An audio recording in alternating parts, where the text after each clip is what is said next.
네가 형제에게 구워주거든 이자를 받지 말지니 곧 돈의 이자, 식물의 이자, 이자를 낼 만한 모든 것의 이자를 받지 말 것이라. 타국인에게 네가 구워주면 이자를 받아도 되거니와 네 형제에게 구워주거든 이자를 받지 말라. 그리하면 네 하나님 여호와께서 네가 들어가서 차지할 땅에서 네 손으로 하는 범사에 복을 내리시리라. 네 하나님 여호와께 서원하거든 갚기를 더디하지 말라. 네 하나님 여호와께서 반드시 그것을 네게 요구하시리니 더디면 그것이 네게 죄가 될 것이라. 네가 서원하지 아니하였으면 무죄하리라. 그러나 네 입으로 말한 것은 그대로 실행하도록 유의하라. 무릇 자원한 예물은 네 하나님 여호와께 네가 서원하여 입으로 언약한 대로 행할지니라. 네 이웃의 포도원에 들어갈 때에는 마음대로 그 포도를 배불리 먹어도 되느니라. 그러나 그릇에 담지는 말 것이요 네 이웃의 곡식밭에 들어갈 때에는 네가 손으로 그 이삭을 따도 되느니라. 그러나 네 이웃의 곡식밭에 낫을 대지는 말지니라.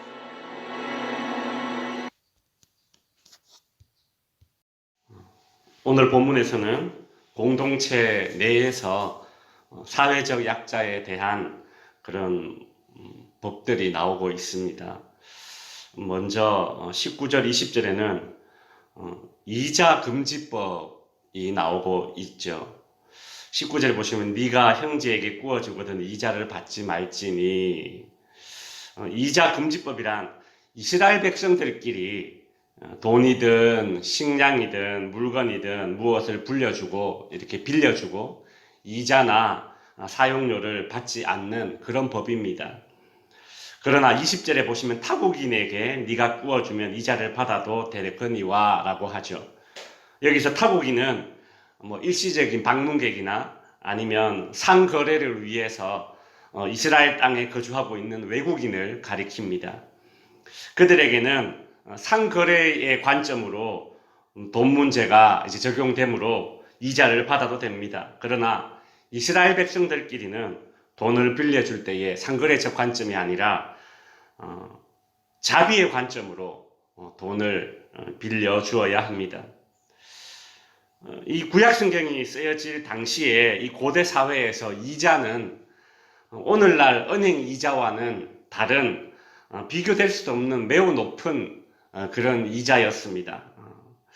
그러니까 요즘으로 치면 고리 대금업자들이 하는 그런 아주 높은 수준의 이자를 받았습니다. 빌린 돈, 그러니까 원금보다 결국에는 이자가 더 많아지기도 해서 그 집의 종이나 노예로 그렇게 노비로 팔려가는 일들이 비일비재했었습니다. 그러한 시대에 하나님은 이스라엘 백성들에게 이자를 받지 말라고 말씀하신 것입니다. 돈을 빌려줄 수 있는 여유가 있는 부자들에게 이 법은 참 어떻게 보면 마음에 들지 않는 법일 겁니다. 그러나 하나님의 말씀에 순종하면 그 부자는 복을 받습니다. 20절 후반부에 보면 네 손으로 하는 범사에 복을 내리시리라고 하죠. 그러니까 곧 아주 높은 이자를 받아서 가난한 사람을 힘들게 하지 않아도 하나님께서 부자에게 이자를 받지 않는 부자에게 하나님께서 복을 주신다는 겁니다. 다른 사람 힘들게 하지 않고도 하나님 말씀에 순종하면 풍성하게 더 될 수 있는 그런 기회를 주신 것이죠. 가난해서 돈을 빌린 사람은 높은 이자를 물지 않아서 빌린 돈으로 재기를 할 수 있는 기회를 얻게 되고, 또 돈을 빌려준 사람은 이자를 받는 대신 하나님이 주시는 복을 받아서 자신의 풍요를 계속해서 누릴 수 있는 것입니다. 결국 하나님의 말씀대로 순종하게 된다면 공동체 안에서 서로가 좋아지는 것입니다. 공동체 안에서 가난한 자가 없어지고 공동체가 부강한 공동체가 되는 것입니다. 실제로 그렇죠. 어느 나라든 빈부격차가 적고 중산층이 두터울수록 그 나라는 좋은 나라입니다. 경제도 탄탄해지는 것이죠. 21절에서 23절까지는 서원법이 나옵니다.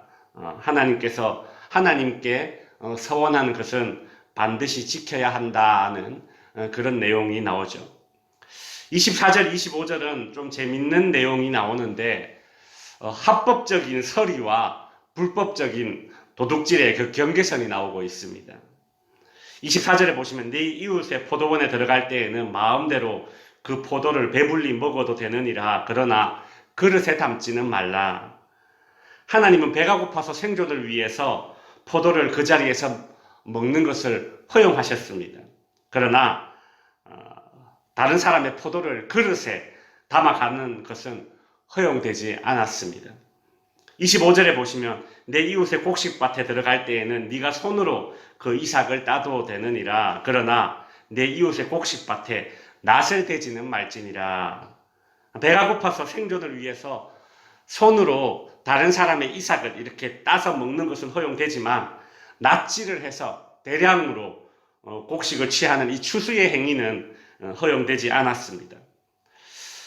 오늘 본문에 나오지는 않지만 가난한 사람이나 나그네가 먹을 때에는 포도원이나 곡식밭에 이 가장자리에 있는 것을 먹을 수가 있습니다. 그래서 추수할 때에도 밭의 주인들은 가장자리에 있는 것들은 일부러 추수를 하지 않고 내비뒀습니다. 꼭 우리나라에 무슨 이렇게 까치밥 놔두듯이 일부러 가장자리에 있는 곡식이나 열매들은 남겨두어서 가난한 사람들이 그것을 이렇게 마음대로 먹을 수 있도록 해주었습니다. 이러한 법은 이 당시에 가난한 사람들, 나그네들이 생존하는 데에 큰 도움이 되었을 것입니다. 이제 말씀을 정리하겠습니다. 하나님께서 이스라엘 공동체가 공존하고 그리고 번영할 수 있도록 좋은 제도를 주셨습니다.